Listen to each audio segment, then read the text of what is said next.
Bitcoin è la prima forma di denaro peer-to-peer decentralizzata al mondo, ma chi ha creato un sistema così ingegnoso? Bene, potrebbe sorprenderti che non solo nessuno sa chi è il creatore della criptovaluta e della rete di pagamento Bitcoin, ma anche che la sua scomparsa fosse ben allineata col design di Bitcoin. È ampiamente noto che Bitcoin è il prodotto di un individuo o un gruppo sconosciuto dietro lo pseudonimo di Satoshi Nakamoto. Più di 10 anni fa, il 31 ottobre 2008, scrisse su un'oscura mailing list di crittografia: ho lavorato a un nuovo sistema di cassa elettronica completamente peer-to-peer senza terze parti fidate. Ha anche allegato un collegamento a un documento ora noto come Bitcoin White Paper. Successivamente ha sviluppato la rete Bitcoin insieme ad altri sviluppatori per quasi 2 anni e improvvisamente scomparso entro la fine del 2010. La sua scomparsa è in linea con la controversia su Wikileaks. A quel tempo Wikileaks è stato deplatformato da tutti i fornitori di servizi finanziari tradizionali, quindi Bitcoin è stato suggerito come possibile mezzo di pagamento. Satoshi non ha mai voluto che Bitcoin ricevesse una tale attenzione in quel momento, il che è chiaro dai suoi post sul forum. Il progetto deve crescere gradualmente, in modo che il software possa essere rafforzato lungo il percorso.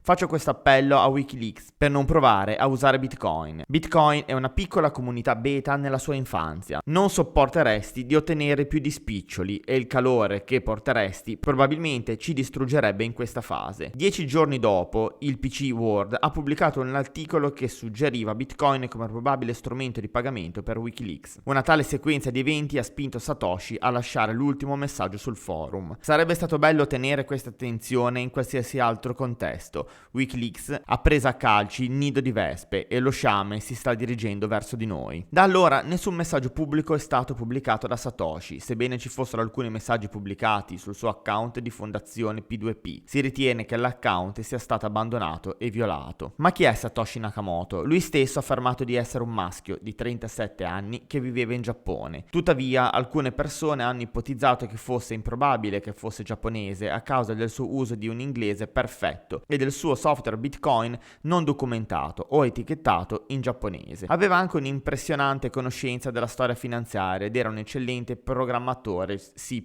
Ma anche se Satoshi ha lasciato più di 80.000 parole e un codice Bitcoin open source che tutti possono vedere e ispezionare, nessuno è riuscito a rilevare la sua identità. Il misterioso inventore di Bitcoin potrebbe rimanere sconosciuto per sempre, ma ci sono alcuni indizi su chi potrebbe essere. Alcune persone si sono fatte avanti affermando di essere Satoshi, mentre altri erano implicitamente sospettati, ma lo hanno negato. Questi includono i primi sviluppatori di Bitcoin e persone correlate con background software e fintech. Szabo, un appassionato di valuta decentralizzata, cyberpunk e autore di BitGold, una valuta digitale spesso chiamata processore di Bitcoin. È stato citato anche nel white paper di Bitcoin. Szabo ha negato molte volte di essere Satoshi Nakamoto. Wei Dai, un ingegnere informatico e cyberpunk, noto per aver creato un altro processore di Bitcoin, B-Money, e una libreria cripto. Olfin è pioniere di Bitcoin, cyberpunk e uno dei primi sviluppatori di Bitcoin. Ha ricevuto la prima transazione Bitcoin da Satoshi Nakamoto nei primi giorni di Bitcoin. È morto il 28 agosto 2014. David Kleiman, un noto esperto di informatica forense, crittografico e autore, è morto il 26 aprile 2013. Adam Beck, un cyberpunk e inventore di Hashcash,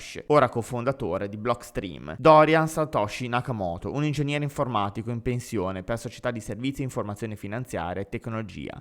Ha negato di essere Satoshi Nakamoto e non ci sono prove che sia coinvolto con Bitcoin. Craig Wright è un australiano che afferma di inventare Bitcoin insieme a David Kleiman. Le sue affermazioni sono state smentite da un'indagine approfondita dello sviluppatore di Bitcoin Core, Jason Lopp. Nonostante rimanga anonimo, ci sono molti indizi che potrebbero indicare il vero Satoshi Nakamoto. La precedente analisi dei post di Satoshi sul forum bitcointalk.org suggerisce che viveva in un fuso orario est negli Stati Uniti. Lo stile di scrittura di Satoshi rileva anche dettagli notevoli. Ha scritto in inglese britannico e ha usato espressioni come scrivere una descrizione di Bitcoin per un pubblico generale e maledettamente difficile, il che potrebbe indicare le sue origini britanniche. Inoltre era estremamente accurato con la sua scrittura e raramente commetteva errori di ortografia. Un altro indizio che ha lasciato per gli appassionati di criptovalute è nel primo blocco Bitcoin, noto come blocco Genesis, dove ha codificato un messaggio segreto che recita: 3 gennaio 2009, cancelliamo cancelliere sull'orlo del secolo, piano di salvataggio per le banche. Questo era il titolo del quotidiano The Time il 3 gennaio 2019. Non è un caso che Bitcoin sia emerso nel bel mezzo della crisi bancaria globale ed è il cosiddetto antidoto all'attuale fragilità dell'economia in cui viviamo. Non è un segreto che Satoshi Nakamoto non avesse un debole per il sistema bancario contemporaneo. Nelle sue parole, il problema principale con la valuta convenzionale è tutta la fiducia necessaria per farlo funzionare. Ci si deve fidare della banca centrale per non svilire la valuta, ma la storia delle valute legali è piena di violazioni di quella fiducia. Bisogna avere fiducia che le banche trattengono il nostro denaro e lo trasferiscono elettronicamente, ma lo prestano in ondate di bolle del credito con appena una frazione di riserva.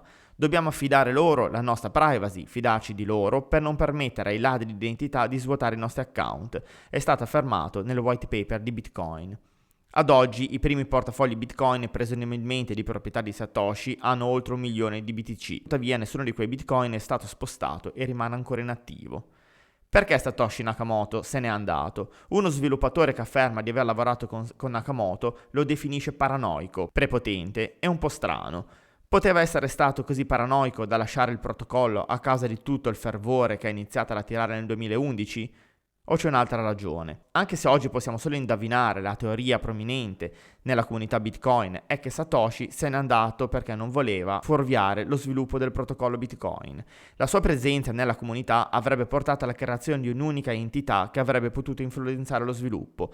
In sostanza, i protocolli open source decentralizzati non dovrebbero essere influenzati dall'opinione di una persona, poiché ciò va completamente contro l'intero concetto di decentralizzazione.